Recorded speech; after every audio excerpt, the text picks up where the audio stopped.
guys, welcome back to my channel. So today I am going to show you guys how to make the tapestry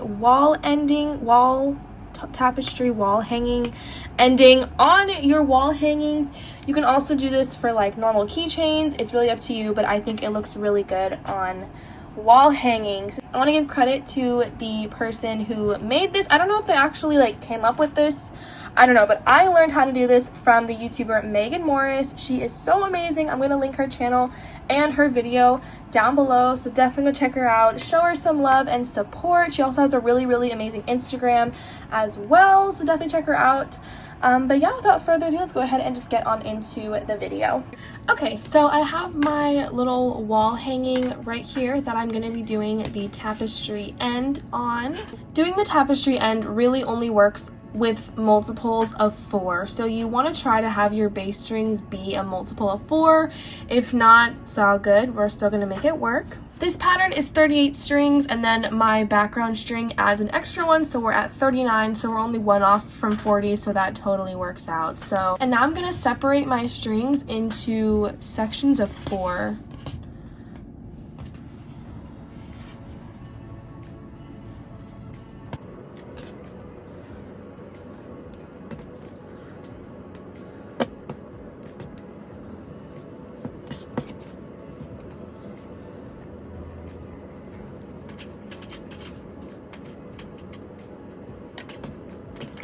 I only have 3 extra strings on the end, which is totally fine. We can do a bundle of 3. If you have 1 extra string, you're going to want a bundle of 5 right here instead of 4. If you have 2 extra strings, you can just add a bundle of 5 to one end and then another bundle of 5 at the other end. If you have 3 extra strings, then you can just do your own bundle of 3. And that will make more sense once I show you guys how we're doing this. This end basically is just doing square knots over and over again. I've shown how to do square knots before. If you know how to make a bracelet adjustable, like the adjustable knot is a square knot. So if you've done that before, then you've done a square knot before. But to kind of go over it again, you're going to take your set of 4 strings and you're going to put 2 of the strings together in the middle, and then you're going to have 1 string on either side. You're going to loop 1 string over the center and make like this 4 shape, and then this other string is going to go over top, and then you're going to put it underneath the whole thing and then put it through the hole like this. And then you're going to just pull it to the top, and then you're going to do the same thing, but this time the string you loop over is going to be the opposite side. So the first time I looped over my left string, and now this time I'm looping over my right string, and I'm still doing the same process just like that. And that's it. So when you do a square knot for this end, you want to make sure that whatever string you loop over first, it's the same every time. So now I'm moving on to my next bundle of 4. I'm gonna start by looping over my left string first, not my right string, because on this one I did my left string first. You just want to be consistent with the knots that you're doing, just because when you do a square knot, it kind of creates this little bump right here, and it will show if you kind of are doing it opposite.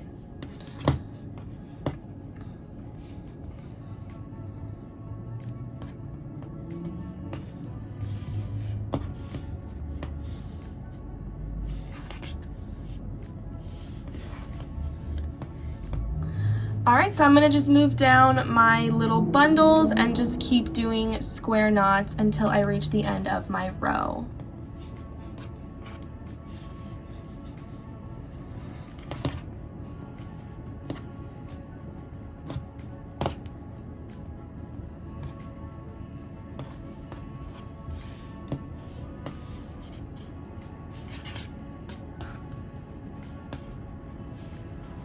So hopefully now it makes sense that you can have a bundle of 5 if you need to. You can just have 2 strings on either side and then 3 strings in the middle. It totally works.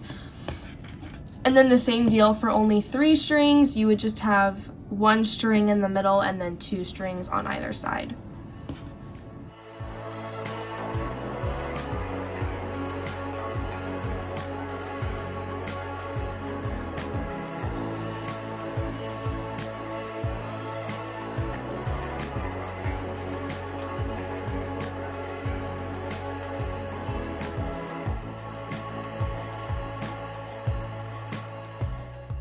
All right, so now that that first entire row of all of our square knots is done, we're gonna move down the line.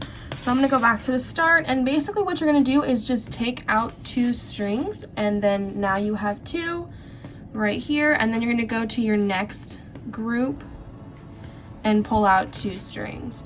So you can see that these strings are from 2 different knots, so we need to kind of connect them.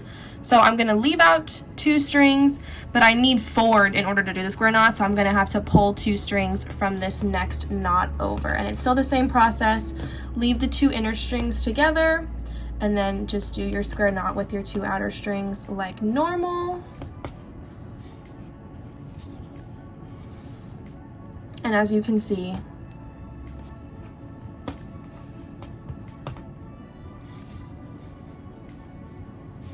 it now kind of connects these 2 knots. And then you're gonna kind of just repeat the same process. So now you have 2 strings left over from this knot, so you're gonna have to pull 2 strings from this next knot right here. And the same deal, connect your 2 inner strings and then use your 2 outer strings to make your square knot.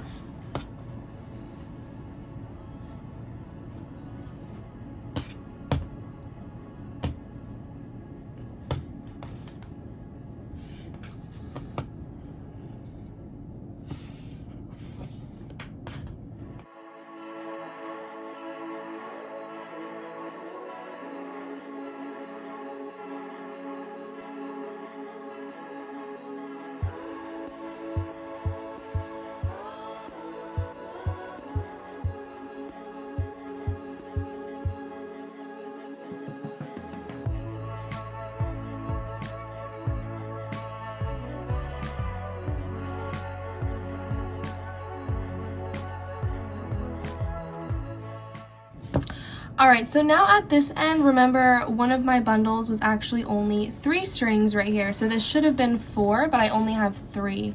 So I have 2 strings here that need to be paired up with 2 more strings. So instead of taking 2 strings out to be on the very end, I'm only gonna take out 1, which is not a big deal at all. It still is gonna make your ending the same and normal and everything.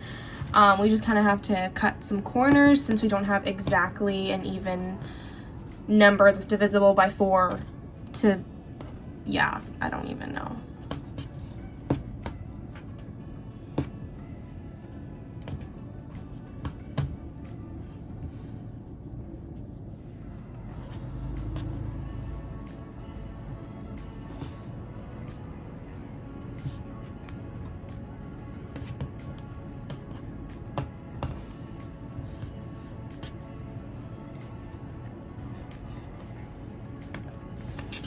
All right, so that's basically how to do this ending. So I'm gonna just go ahead and continue doing the same process. So now to start again, we're gonna take out 2 strings on the end. So we have 2 left over, and then I'm gonna pull 2 more strings from the next bundle and just continue doing my square knots until I finish up to the very end.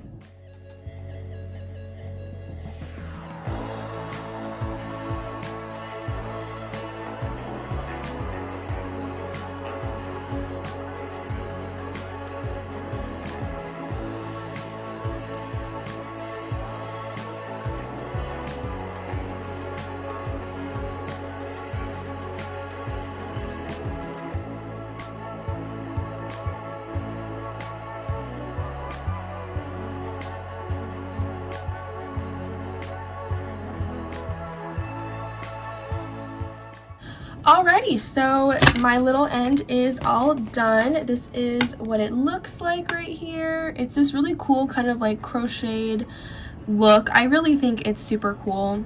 And now you have all these extra strings hanging off the edge, so this is kind of what I like to do with it. I just like to lay all my strings out nice and flat and grab my scissors. And I'm just going to cut all my strings right here. Let's see.